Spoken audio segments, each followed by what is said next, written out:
for news that's short, sharp and Are shrewd. you talking about the podcast or me? Both. Backhanded compliment. This is Up Late with Ben Harvey.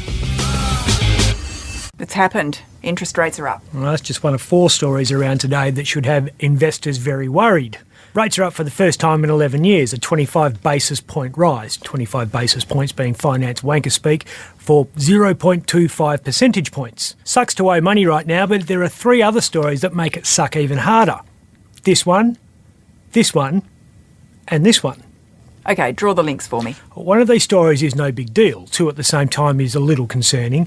4 is really bad. Look at the first 2 together. Interest rates are going up to try to contain inflation, which after 13 years of doing nothing has woken up. Peter, wake up.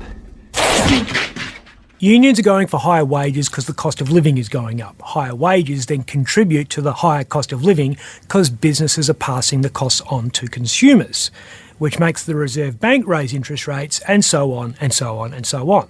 That's bad. What's worse is when that vortex of misery happens at the same time as this. The Future Fund is this country's best-run investment fund. It is the nation's nest eggs, there to pay the superannuation for generations of public servants. The smartest people in the country are working out where to get the best returns, and they've just admitted they have run out of ideas and they lost money in the March quarter, went backwards by 1.5%.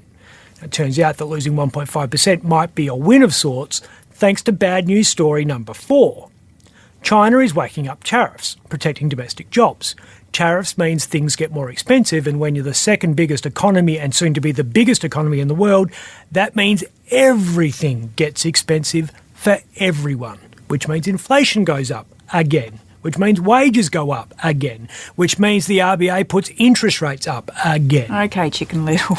Interest rates are still only 0.35% though. And baby boomers will be talking about how this is nothing and how in the late 80s they were paying more than 17%. Okay, boomer. What the boomers don't mention is that when they were complaining about those interest rates at their barbecues, I'll slip an extra shrimp on the barbie for you.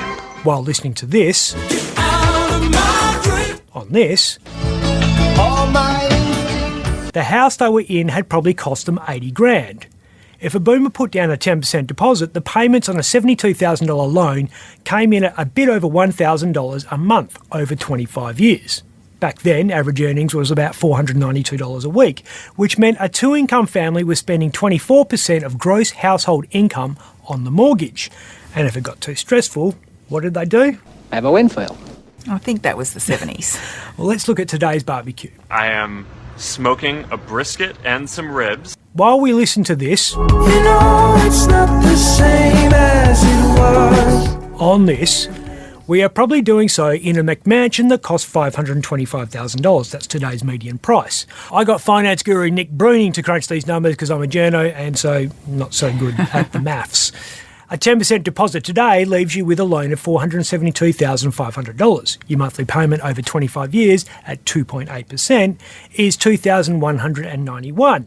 Average weekly earnings today are a bit over $1,300. So a 2-income household is now spending 19% of gross household income on the mortgage. And if that's too stressful, we know what they'll do. I got ketamine, meth, MDMA, Adderall, bromo dragonfly, heroin, coke. Well, that's at least less than the 80s, and so we know some boomers did it tough. Yeah, but that comparison is with today's rates at 2.8%. And they are very clearly not going to stay there for long. Today's homeowner will be sinking 24% of their pay into the mortgage like they did in the 80s once interest rates are at just 5%. At 5%, we'll be under the same mortgage stress as someone paying 17% when the Proclaimers were a thing. Oh, now that song's stuck in my head. 2 questions. How quickly will it get to 5%? In the US, rates were at 3.05% before Christmas. They're at 5.1% now. Shoot. What would happen if we went to 17% again? So your monthly payments on a $472,000 mortgage will go from $2,191 a month to $6,793 a month. Ouch. That's $1,000 a week more. Well, that would push plenty of people over the edge. Qantas has been there. 11 weeks from bankruptcy. That's how close they came during COVID, according to Alan Joyce. And now he's spending $34 billion on new planes he reckons he will need when we can fly non-stop from Sydney to London. He says he's still committed to the direct Perth-London flight, but some people are wondering how long the Red Roo will keep coming here. It's been a rocky relationship. Well, look how it started. It's been 6 months since I've been here to announce the... heck. That was at a business breakfast at the Hyatt in Perth in May 2017. The man who pied him didn't like the fact Alan supported same-sex marriage. Alan was here to talk about the imminent non-stop flight from Perth to London. A couple of days later, Mark McGowan gives him an uppercut, complaining that Perth travellers were going to pay more than London travellers. A month after that, Mark said he would launch an inquiry into the high prices country West Australians were paying to fly on Qantas planes. When COVID hit in 2020, Joyce said border closures were more about politics than health. That pissed off Mark, who, as we know, has always been hard for a hard border. They clashed again in March 2021 when Joyce called for a coordinated approach to borders. McGowan accused Joyce of outrageous behaviour for threatening to axe the Perth-London flight if the WA border remained in place. Joyce said screw you and did it anyway. When he reopened the flight, he went to Darwin.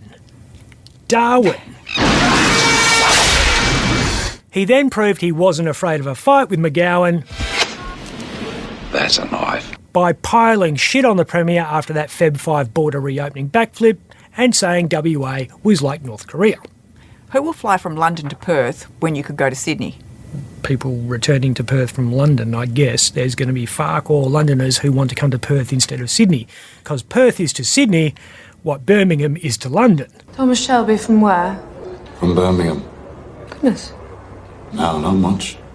The Poms now have two choices. Fly direct to Perth and then go 4 or 5 hours on a flight to the East Coast, which is what they're doing because that's where the cool stuff is, or fly direct to the cool stuff without being attacked by a meth zombie outside an empty shop in the Hay Street Mall. I think you're being a bit harsh. Okay, let me flip it. If you had a choice of going direct to London or direct to Birmingham, which one would you choose? Okay, maybe you got a point. Won't be able to afford to fly anywhere anyway. I'm Ben Harvey. If you'd like to watch Up Late with me, Ben Harvey, search for The West Australian on YouTube.